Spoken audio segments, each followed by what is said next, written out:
Today, I am talking about sustainability. And maybe you care about sustainability, maybe not. Yet, the way I'm going to be talking about today, you are going to find it very, very important and very beneficial because I'm going to make the case that your self sustainability is the key to global sustainability. Are you ready to live a life with enough time, money, and energy? Have relationships and connections that delight you? Are you ready for the extraordinary life you know you've been missing? If so, then this is the place for you. I'm a best-selling author, coach, consultant, and speaker who's worked in technology for over 2 decades. I'm a leader at transforming people and organizations from operating in fear, obligation, and guilt to running off joy, ease, and love. It's time for Engineering Emotions and Energy with me, Justin Wenck, Ph.D. Let's back up. What do most people think of when they talk sustainability? If you're like me and many people, it's this, well, it's about the earth, it's about the environment, it's about climate, ensuring that things can continue without being depleted or destroyed or disrupted. Yet, if we really want to think of it, at the global scale, the Earth scale, from the point of view of the Earth, there is no depletion. There is no destruction. In fact, every day the Earth just gets more and more because there's things coming from space, asteroids, meteorites, the other debris falling, and there's more energy coming from the sun. So the Earth is actually getting more and more. And so really things just change state, right? Like the weather changes, the composition of materials from one form to another, right? Like 100 million years ago, there wasn't the fossil fuels because where did they came from? They came from what I'm taught, what maybe this has been changed, is that there were dinosaurs and other animals that became extinct and their fossilized remains turned into the fuels that we used for still many of the things to power our lives. And so really it's from a global perception, the earth has been and always will be fine, yet we still have a lot of concerns. And I'm not saying we shouldn't have concerns. We absolutely should. What I'm saying is important to recognize is that what matters is the earth being in a state that is conducive to our enjoyment of being here. That we enjoy the earth, the planet, the resources in a way that works for us.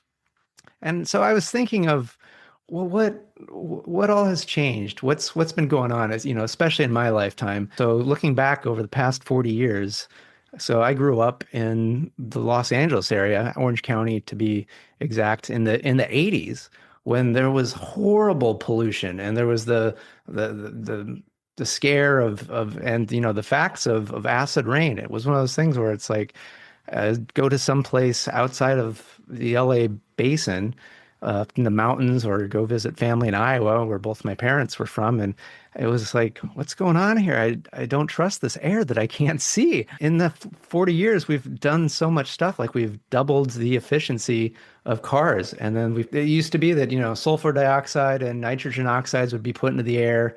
And those are down over 90+%. Again, it's like probably should be, could be, needs to be better. Yet, I remember in my lifetime, it's like, unless there's a fire, which is another thing, it's like the air is relatively clean. And I remember going to visit Beijing, China in the 2011, 2012. And it reminded me of growing up in the LA area because it was like, oh, air I can see again. Okay, wonderful. Yeah, there's been a lot of improvements in the environment, so just, air quality. Again, not saying that everything's perfect everywhere, yet there's been huge issues that have been improved. Like, remember the hole in the ozone down near Antarctica? 99% of those ozone depleting chemicals got phased out because the world collectively said enough of that. And they're used to, you ever wonder why when you go and you fuel up a, internal combustion car, like, there's diesel and then what's the other fuel type? Unleaded. What? Because there used to be fucking lead in the fuel that people fueled their cars up until the 1980s. And then it's like, oh, that's a bad idea. So that's gone. So again, massive, massive improvements have happened. Like even take it into account, when I was growing up, it was like, oh my gosh, the rainforests are all going to be gone. Well, the improvements have happened there as well. Apparently in Brazil, deforestation has been down 80% from 2004 to 2012. Renewables have like let's see, 4,000% increase in renewable energy production since 2000, according to one source. So just huge. And then let's look at what's been going on as far as like, compute power, right? Because growing up, I always wanted, improve the world, and that's one of the reasons I got into electrical engineering because it seemed like a great way that I could help the world without having to interact with people, which is kind of funny because now my whole thing is working directly with people, impacting people, communicating with people. So let's look at this. So again, I already mentioned, but think of to light our homes. It used to be incandescent bulbs were used to light, all of the places, and you could literally cook food using, the Easy Bake Oven that was a toy for kids. It was effectively a light bulb that was just put in a container so that people could cook food. Kids, well, and adults too. But with LED bulbs, it's now takes 70, 90% less energy to light the same spaces. Like that's amazing. Energy production is up 2.5 times from 1990 to 2023, which is incredible considering that if you look at what we're doing, how much more electricity that you'd think we would need, like for compute power, the amount of compute power has grown since the 80s 1 billion fold, 1 billion times more compute power. So, it's like we have in our pocket something more powerful than was used to send people to the moon, right? And so the amount of efficiency, the amount of compute, the amount of power, the amount of cleaner power available, and the amount of just overall improvements that has happened in our environment just in my lifetime is incredible. So when I look at global sustainability, I get a little suspicious about, well, is it that we don't have the ability to make these massive changes that benefit us? And I think that's a big thing is just to own that these benefits are for us. So where does the problem lie? And I'm reminded of a very important principle. It's the Hermetic Principle of Correspondence, which comes from an ancient Egyptian Greek text called the Kabbalion. And it states, as above, so below, as within, so without. What does this mean? Basically, that whatever's going on inside of me is gonna kind of show up, have an impact on what goes on outside of me. And whatever goes on at a very small scale has an impact at the very large scale. And this also goes the other way, where it's like what's going on outside can have an impact within. And so many people, they go, well, how can I be happy? How can I enjoy my life? How can I relax? How can I, when I see all these horrible things happening in my world? And I agree, it's disheartening. It's like, oh, what the fuck? People did these awful things, these pollutants and these harms and these other things. Yet consider that even if humans were perfect, that sometimes nature does wild things like, asteroids coming down, volcanoes exploding. Like I had a chance to go to Yellowstone and it's like this is just like a post-apocalyptic world just created by the earth, that it's just there. And there's parts of the earth where it's just like, this is just not going to be what we humans might want to live in. Yet it's got its own beauty, its own purpose. So it's not to say that we don't take responsibility. What I'm going to argue is that the place to be responsible is in our inner world, our thoughts, our emotions, our belief. And I do believe, and I've experienced this in my own life, that if we change that, which each of us does have the ability to change our inner world, regardless of what's going on outside, that if the inner world of yourself and many of us change, that will enable more and more of these incredible global shifts that, as I've demonstrated, we're 100% capable of. So the fact that we haven't figured it out makes me think that there's a part of us not wanting to figure it out. Because let's let's think of some of these things of like how we tackle a lot of these problems currently, like recycling. Often, most people they go, and there's like three bin options, right? And depending on where you are, the three bins could be different. Sometimes there's usually always a trash, but then sometimes there's a food waste. Then other times there's a compost. Then other times there's a recycle. And it's like, what goes where? And it's like, oh, maybe I'm doing it wrong. Maybe I'm wrong. Maybe I did something bad. So that's coming up. And then it's often seems like, okay, we have electric cars now, so that's not going to create carbon dioxide that is having the potential of, causing, all these pollutants and other things. Yet, let's be honest here. An electric car is a much bigger pain in the ass. Like it takes time to charge and it can have just a different way of driving.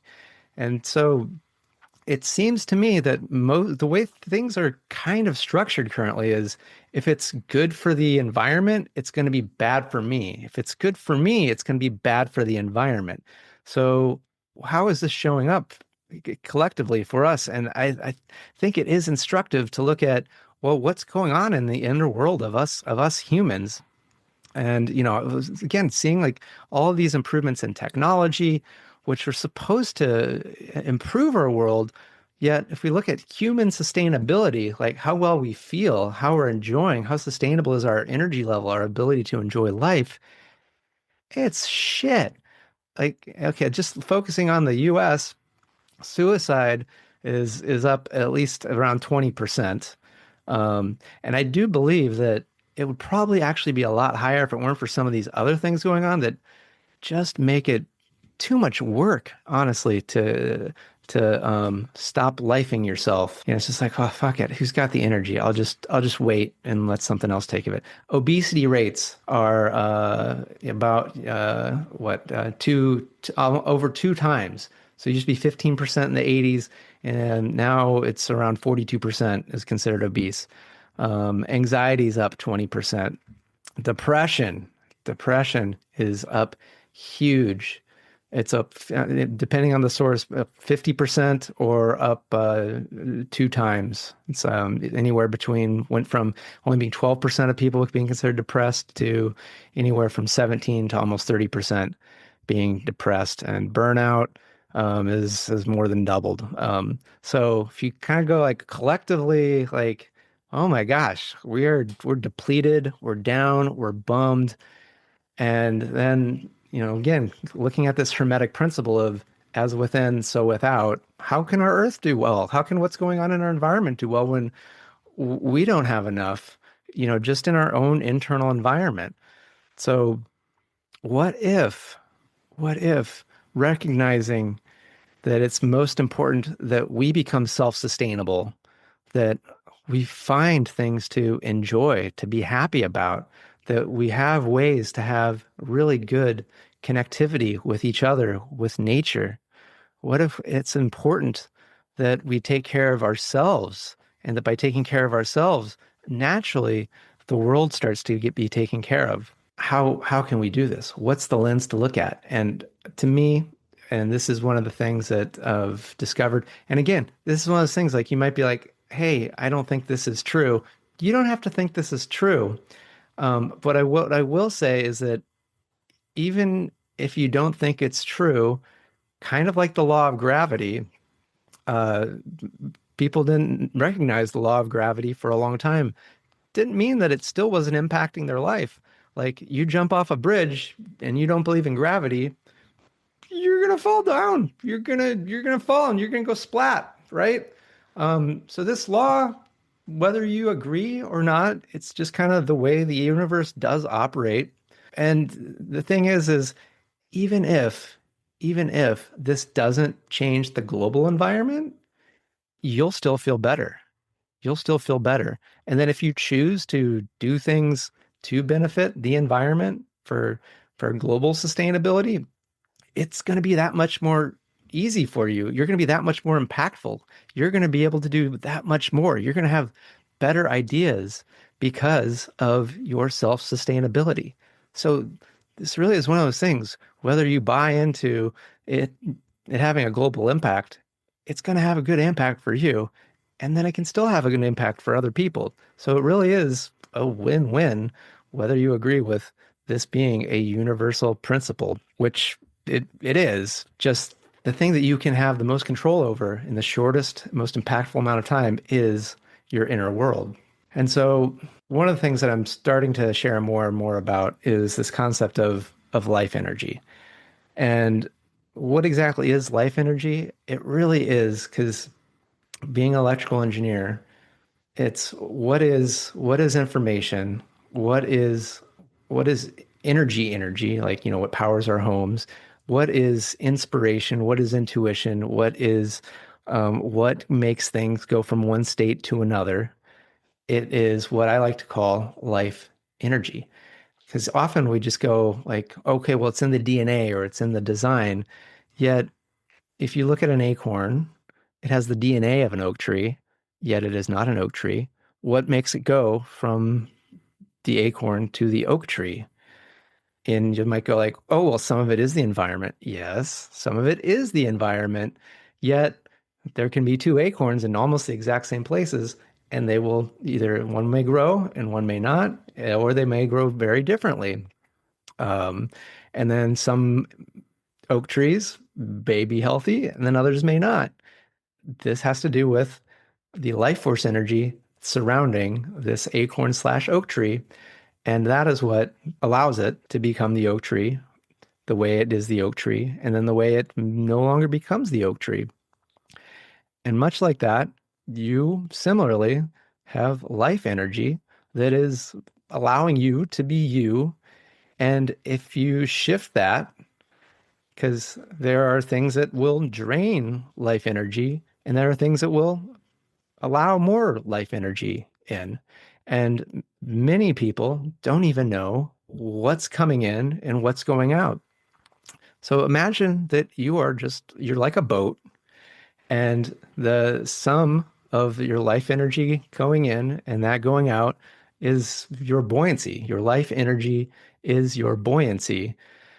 And if you have too much going out and not enough coming in, then you're completely underwater and you can't go anywhere. You are just stuck wherever you are drowned in. And the thing is if you don't have enough life energy to come out of the water a little bit, you don't even know where you're leaking. And so to actually start to come up, that's why it's important to find ways to bring in more life energy. And a lot of people think that, oh, well, this just has to do with what you eat. It does, yet there are many other sources of life energy, many practices. There's one that I've created that I teach. And then there's also just being in nature. And that's a good way of being in places that bring in naturally more life energy while also simultaneously closing up some of those leaks for a brief amount of time, which is why so many people feel so drawn to be in nature. And as you are able to kind of surface and find your leaks, you'll naturally notice your leaks and start to do things to close them off. And then you'll also be able to see, like, well, where can there be more? And so as you become more sustainable, become a boat that is now floating instead of sinking, you can navigate your personal life with more ease, with more fun, with more joy, right? It becomes great. You're this boat that can fucking float and steer and cruise, and even if storms come, you can ride it out because you can maybe shift positions and go places where it's a little bit more easeful and enjoyable when the storms come. And so really looking at your internal state, the life energy that you have, that you're releasing, that you're bringing in, is an incredible important part of your life energy. And another big part of this is just owning that there is enough, that there is enough for you of anything that you can imagine, which goes totally against what most people believe, that there is a limited amount. As I said when I started this, there is no depletion of anything on this earth, period. There is just more and more mass, more energy continuously coming into this earth. The form it is, that's up to debate. That's shifting, that's changing constantly. Yet how we change internally can play a big part on how that shifts and change is in the world around us. And so I want to take you through a little experience because many of you are going like, "Oh no, Justin, there's only so much food, there's only so much gold, there's only so much real estate, this and that." And there is and there isn't because often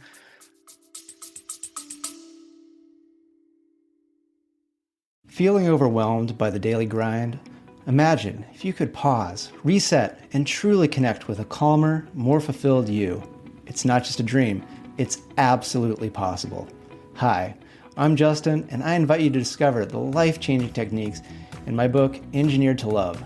Right now, I'm offering a free chapter complete with guided audios that have already helped so many people find peace amidst the chaos. These aren't just any techniques. They're transformative practices designed to help you love yourself and engage deeply with the present moment, without even having to close your eyes to the world around you. So join us at engineeredtolove.com/sample and access your free guided session. It's time to bust the busyness and embrace the joy, ease, and love in your everyday life. Don't wait. Start your journey to a more relaxed and recharged you today, because you deserve to live a life you love. Visit engineeredtolove.com/sample. See you there. People are utilizing way more than they actually need or desire. It's coming from a place of scarcity. Yet when you know that you can just kind of enjoy what you want for as long as you want it, and then you can do something else, and that opens it up, it starts to become a really cool game where there's really enough for everybody to have what they want because we don't all want the same things at the same time. Like it's like, well, wouldn't everybody want to have a, 18,000 square foot mansion by the ocean? As someone who had what did I have? I had a 2,300 square foot, 2 bedroom or 5 bedroom, 3 bathroom home with a yard in the suburbs. Uh, I found it quite miserable after a while. It was, was it cool for a while? Yeah, it was just like, I don't need all this space. I don't want to worry about all this space. Um, and so it's something to enjoy. It's like great to have for like, a weekend with a group of people. Yet for me, I really enjoy just having a 2 bedroom, 1 bath place by the ocean here. That's what I really enjoy now. At some point, will I enjoy more? Yeah. And then maybe some point will I enjoy less. If we're not stuck on, oh, I got to keep it and have it and maintain it because we know that there's enough, then we can start to see that there's plenty for everybody. And so I want to guide you through this experience that I'll likely make this available. Yet, if you're driving, be careful, drive. Yet, if you can, I'm going to invite you to comfortably start to close down your eyes. And just, we're going to start with 3 breaths to get really settled in, really deeply. So with those eyes closed, again, if it's safe, you're going to inhale in the nose and always exhale out the mouth. We're just going to do 3 breaths that are going to go deeper and deeper. The first is going to be down to the throat. The second is going to be down to the belly. And the third is going to be as deeply as is comfortable. So if you can breathe all the way down to your root, to your seat, do so, but only go as deep as is comfortable. And so we're going to inhale through the nose to the throat, inhaling, out the mouth, exhale. And down to the heart, to the belly, inhaling and exhaling. And all the way down to your base, inhaling as deep as you can. And exhaling. And just allowing yourself to breathe gently, easefully, and allowing yourself to see a beautiful beach, very expansive, plenty of sand, plenty of beach, and it's sunny. It feels so good. And you're just wanting to soak up that sun under your skin, onto your body. And just, that this sun is going to be safe for you. It's going to be nourishing. It's going to be beautiful. And you're wanting a space to just be able to lay back and enjoy. And, oh, there are people here.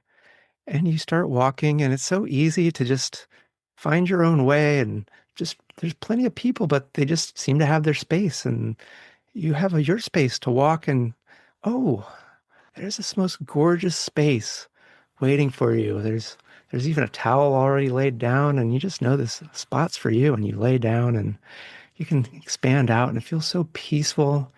You hear the birds and you hear the lapping of the gentle ocean, and you lay down and you rest and you start to just enjoy the sun that's coming into your skin, on your cheeks, on your forehead. And you feel how this is just so nourishing, so beneficial and enjoyable. And you're like, this is great. I just had to show up and it's here for me, and there's plenty. And others are doing the exact same thing, and they're getting all they need, and you're getting all you need, and you're getting more and more. And all of a sudden you just feel like, wow, this has been great. I feel complete. I feel like I've gotten enough sunshine, and I'm ready to experience some shade. So you just stand up and you look back, and just at the edge of where the sand starts to end, there's these beautiful, beautiful trees that are tall and providing some shade. And you go there and you see the beautiful beach, and you feel the coolness, the soothing of all this shade, where you get to still enjoy that the sun is shining where you were, and it's shining on those that are there desiring it. You're enjoying the beautiful, beautiful view, and you're recognizing that there is enough, that there is plenty, that there is an abundance of energy, of space, of possibility, of resource, and that is only as long as you enjoy what you wish to enjoy, that there is a beautiful dance of possibility, of plenty, of an energy, of self-sustainability that leads to global sustainability. And you realize that now it's time to go back to the world and see all the opportunities for this enoughness, this abundance, this plentiness can start to come into your inner world and your outer world in the most elegant, easeful, beautiful ways. And with that, you start to come fully present, fully here, ready to come fully alert, fully awake on the count of three. 1, 2, and 3. Open up the eyes. And with that, I do hope that helped you feel a little bit more self-sustained. And if you want to look for ways to be, you know, get some more life energy, feel even more self-sustained, and maybe that leads to you doing things for global sustainability, or maybe it just happens automatically and you just start to see things happening for you because things are happening within you. Because remember, principle of correspondence, as above, so below, as within, so without. I'd love to invite you to get on the list for LEAP, justinwenck.com/LEAP, LEAP. That's my life energy activation process. It's incredibly powerful. It's something that I have developed, and it's doing amazing things for the people that have already experienced it.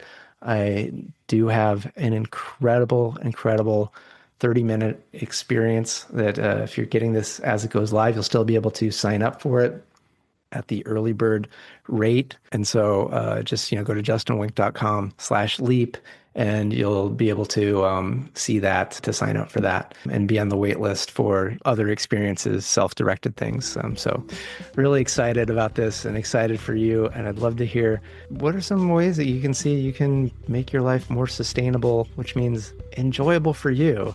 And so that this is an enjoyable life for us and, well, just all of us, you, me, and anyone else who wants to enjoy life. Again, not everybody has to enjoy it. So, but I do. I wish you fantastic holidays. Thank you so much, and good day. Thanks for tuning in to Engineering Emotions and Energy with Justin Wenck, Ph.D. today's episode resonated with you, please subscribe and leave a 5-star review. Your feedback not only supports the show, but also helps others find us and start their journey of emotional and energetic mastery. You can also help by sharing this podcast with someone you think will love it just as much as you do. Together, we're engineering more amazing lives.